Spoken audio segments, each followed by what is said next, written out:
So hello guys, good evening. Today I will show you how to get the new combo cards.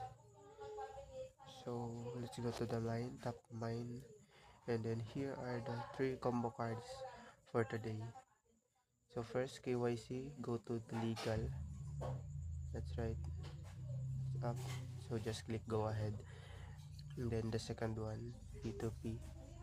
So go to the market section and then scroll down, you can see the P2P trading. And then for the last one,